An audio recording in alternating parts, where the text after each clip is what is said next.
Hi, I'm Kristin Clark, and I'm here with Bobby Hood, and this is another installment of College Planning Untangled. Hey, Bobby, how are you doing today?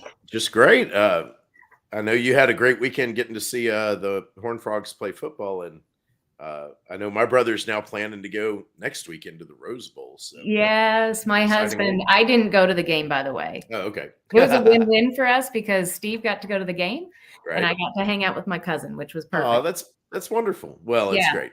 And no, they had a ball. And Bobby, who would have thought that they would have won? So Man, what a that was great a day. big deal. Yeah, a big Yeah. turnover or a big upset. And yes, my husband has chosen not to go Well, I think two to the weekends in next a one. row. My gosh. Yeah. Yeah. Oh So my gosh, it's crazy expensive. I saw that. Yeah. So yeah, that's really exciting. I mean, when your college, especially at TCU, the first opportunity any of us have had to go see a national championship or whatever. But that's part of the thing is like it's an exciting time of year and a good time for talking about people trying to get into college. That's what we talk about each week is just, like how to simplify this process, how to reduce stress. And that's one of the exciting things about college is it creates these, connections that can last a lifetime. That's Well, really cool. yes, I don't know if you saw my Facebook post, but he's standing next to a, buddy of his, like your Mhm. brother, that is, they've known for over 35 years. Yeah, that So, was really neat. and that is the beauty of college. And I think what's interesting is, a lot of times when we're talking to parents, um, and talking to our kids, we tell them, "Oh my gosh, it's the best time of your life. You're going to meet all these great Mhm. people and all that good stuff." And that's the stuff we remember. But sometimes we forget the how hard college can be at the beginning and just getting used to it. So, just a word to the wise to just kind of be like, "Hey, and this is what could happen." But college is also hard, and you got to go walk in with the right attitude and the right ideas, right? Absolutely right, and so that's why, this process in high school of deciding whether you want to go, what kind of college you want to go to, and all that, there's a lot of steps to it, and that's what we're here to, simplify the process for. And what we wanted to talk about today is something we've talked about before, but it's a good time to revisit it, now is just the one of the things you've got to figure out is, okay, am I gonna take the SAT or ACT, or am I gonna not take them at all and go test optional? And which should I take, the SAT or ACT? Right? A lot of people might remember that from your own high school years, you might just think that like the SAT or the ACT is the test, or that in some states, like, just saw a post this morning that, oh, Louisiana is an ACT state or whatever. None of that really means anything. Like people always think, oh, everybody takes the SAT where I'm from, but the ACT, they take it out on the East Coast or they take it on the West Coast or up north or something. But really, the tests have an equal market share. They're right about 50-50. Both tests are completely accepted by every college. So it's just a matter of figuring out what path is right for, for your kid, if that Right. makes sense. So, Bobby, if do you want to tell us then? I'm going to ask you to break it down between ACT and SAT. Which one do you want to start with?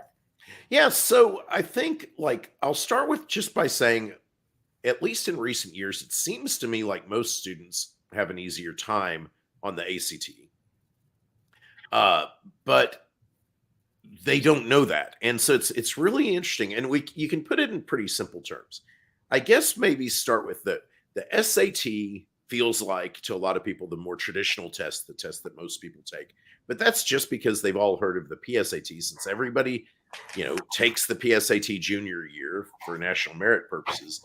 That makes everybody think the SAT is the dominant test. But the SAT uh, is a dense and tricky test, and the main features of the SAT is that the SAT has really, really hard reading. It'll have a passage on it that's over 100 years old that might be a speech by Abraham Lincoln or something like that. Very, very hard to read. And it also has two different math sections, one of which you're not allowed to use a calculator on. And those two things are going to stress students out a lot, right? Having to read a passage that's over 100 years old, that's really dense and difficult, and having to take a math section where you're not allowed to use a calculator. That's really hard for a lot of students and it will stress them out.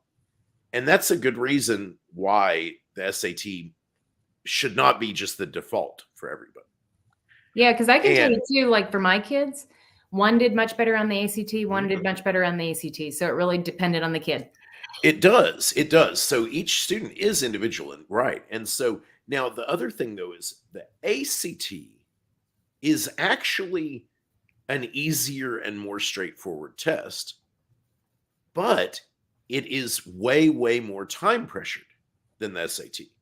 And so the ACT, its reading sections are written at like an 8th grade reading level. It's very readable. It's easy to get through.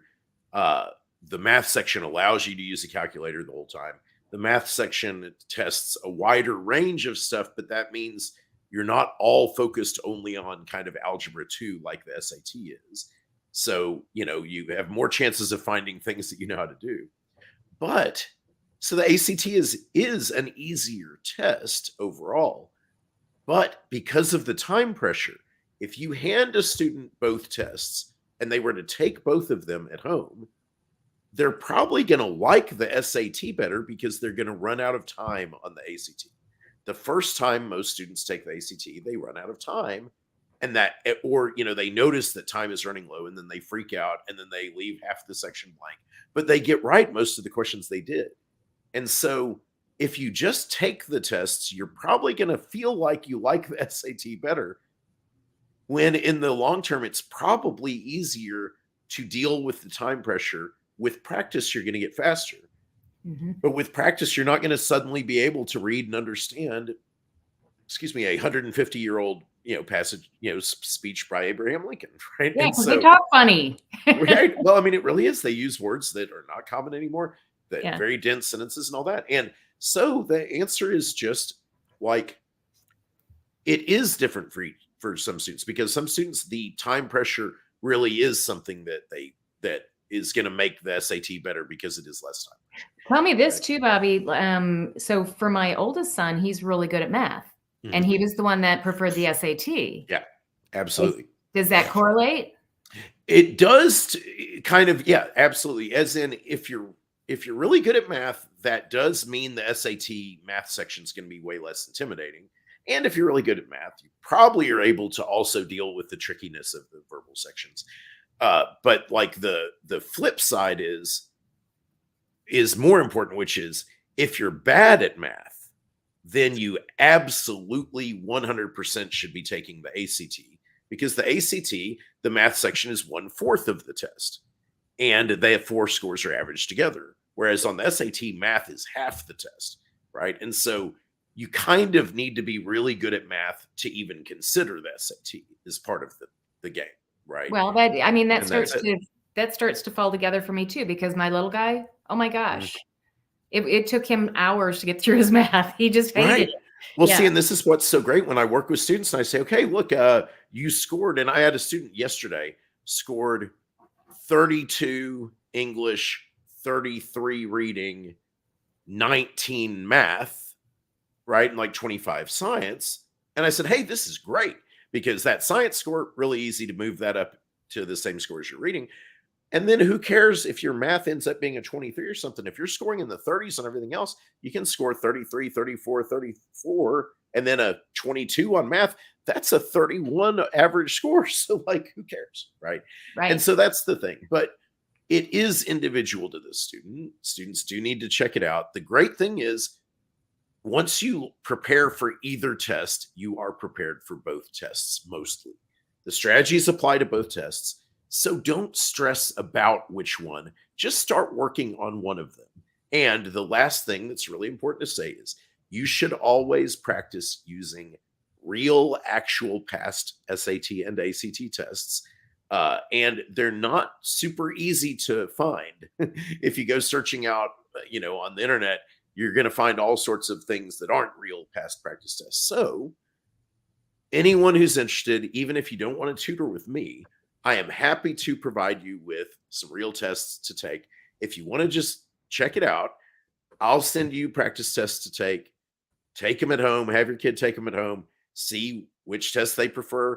Feel free to ask me questions. I am always happy. Both Kristin and I, you and I are both always happy to have a free consultation with people to let them know, what the best way to proceed is. But that's the thing. Just get started and do something. Don't sit around, thinking about which one, just go check them out, right? And don't go take the real test just to see what your baseline score is. That just wastes a Saturday, right? I'll send you a test, take it at home, and then that'll get you started on the process. Then we're happy to help anytime. How do they get the results? Like if they take it? So yeah, these practice tests that are real past practice tests, you score the test at home, you count up all your answers, and then it has a scoring key that they release these with the tests that say, okay, if you missed 5 questions on this section, you score a 32 or whatever. And so you can calculate the score yourself. Just it'll be the same as the score you would have gotten on the real test. Okay. And of course, you need to take it, with time limits and all that, right? So you have to set your phone as a timer. And so that's not as real as taking a real test, but people can download, I have a proctoring app that you can download on the App Store, which is called ACT Audio Proctor and SAT Audio Proctor, where you can actually proctor the test at home as well. And that makes it feel more like the real test environment. So if you just search those names, ACT Audio Proctor on the App Store, you'll find it. Okay. Will you spell proctor for me? Is it Procter or O-R? O-R, yeah. Proctor, yeah. And that's it. So yeah, and this is something we're going to spend this month. We're going to talk about some things about the SAT and ACT and continue talking about these topics. So come visit us each Wednesday and we'll, and check these out. We'll continue talking about this because it is time. If you've got a junior, it is time this spring to start working on test prep. Okay, I'm putting all this stuff in the chat so that people can get to it. Also available. Okay, cool. Bobby, thank you. And then for all the people listening, we're going to have this whole month, the month of February is all about ACT and SAT. So be looking for our show for next week, where we're going to take another topic with this and make it happen. So sounds great. Oh, and also, didn't you have something that you wanted to mention? So I do have my classes that are closing. Thank you. Closing on Friday. I have a class called Pick the Right Major, and it's for high school and college students to help them if they're struggling with trying to figure out what they want to do as far as a major. But contact me ASAP because it's coming to a close on Friday. Exactly. For January. All right. Well, great. All right. Well, we'll talk next week and have a great week, and we'll